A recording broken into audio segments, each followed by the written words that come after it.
ఈ విధంగా బ్లౌజ్ మీద అయితే పెట్టుకోవాలి. హాఫ్ ఇంచు బయటకు పెట్టాలండి నెక్ పట్టిని. హాఫ్ ఇంచు ఎక్స్ట్రా బయటకు క్లాత్ వదిలేసి ఈ విధంగా పాదం కింద అయితే పెట్టాను. అలాగే ఈ కుట్టు వచ్చేసి మనము పావించు లోపలికి వేసుకోవాలి. పావించి లెంత్తో ఈ కుట్టు అయితే వేయాలండి. అంతకంటే ఎక్కువ వేసినా నీట్గా ఉండదు. అలాగని పావించు కంటే తక్కువ అంటే చివరికి కుట్టు వేసేసామంటే వదిలేస్తుంది అన్నమాట కుట్టు. కాబట్టి పావించి లోపలికి వచ్చే విధంగా ఈ కుట్టుని అయితే వేసుకోవాలి. అలాగే ఈ నెక్ పట్టి మొత్తం స్టిచ్చింగ్ చేస్తాం కదా, ఈ నెక్ పట్టి మొత్తం కూడా సేమ్ లెంత్తో రావాలన్నమాట. ఒక చోట లోపలికి ఒక చోట చివరికి అంటే కొద్దిగా వంకరగా రాకుండా స్ట్రైట్గా పావించి లోపలికి ఈ నెక్ పట్టి వచ్చే విధంగా జాయింట్ చేసుకోవాలి. మనము ఈ నెక్ పట్టిని ఎంత నీట్గా జాయింట్ చేస్తామో అంతే నీట్గా నెక్ రౌండ్ కూడా తిరుగుతుందండి. ఈ విధంగా జాయిన్ చేసిన తర్వాత మీకు ఒకవేళ వంకర వస్తే అంటే ఒక చోట చివరికి ఒక చోట లోపలికి వస్తే ఏం చేయాలో కూడా చెప్తాను. ఫస్ట్ అయితే ఈ విధంగా వచ్చిందా లేదా అని చూసుకోండి. మీరు మనకు ఒకే లెంత్ మీద వచ్చిందా, ఎక్కడైనా కొద్దిగా లోపలికి చివరికి వెళ్ళిందా అని చూసుకోండి. నాకైతే కరెక్ట్గానే వచ్చింది.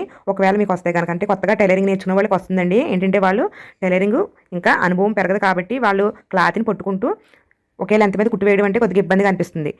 ఫస్ట్నే మీరు నీట్గా నెక్ పట్టిని స్టిచ్చింగ్ చేయడానికి ట్రై చేయండి. మీరు ట్రై చేసినా సరే మీకు వంకరగా అనిపిస్తే కనుక రెండో కుట్టు అంటే ఆల్రెడీ వన్ టైం అతికేసాం కాబట్టి మనము ఇప్పుడైతే క్లాత్ని పుట్టుకోవాల్సిన పని ఉండదు కాబట్టి మనకి ఎక్కడైతే ఇచ్చి తగులు వచ్చాయో అక్కడ స్ట్రైట్గా కుట్టు పడేలాగా రెండో టైము కుట్టు వేసుకోవచ్చు అనమాట. లేకపోతే మీరు మార్కింగ్ చేసుకోండి. మీకు ఎక్కడ వంకర వచ్చిందో అక్కడ ఈ విధంగా మార్కింగ్ చేసుకుని స్ట్రైట్గా లైన్ కొట్టుకుని అప్పుడు రెండో టైం కుట్టు వేసుకోండి. సెకండ్ టైం కుట్టు వేసుకుంటే అప్పుడు ఏమవుతుందంటే మనకి ఒకే లెంత్ మీద ఈ నెక్ పట్టి అంతా జాయింట్ అవుతుంది అనమాట.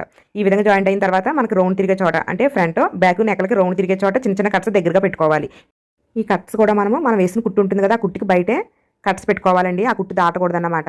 ఆ విధంగా కట్స్ అయితే మనం బ్యాక్ పాటు ఫ్రంట్ పాటు నెక్కలకి రౌండ్ తిరిగే చోట మాత్రమే పెట్టుకుంటే సరిపోతుంది.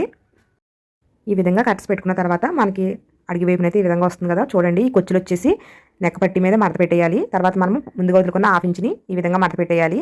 మనము ఈ పావించు కొచ్చులు ఉన్నాయి కదా, ఈ కొచ్చుల మీద ఈ నెక్క పట్టిని ఈ విధంగా మడత పెట్టాలి.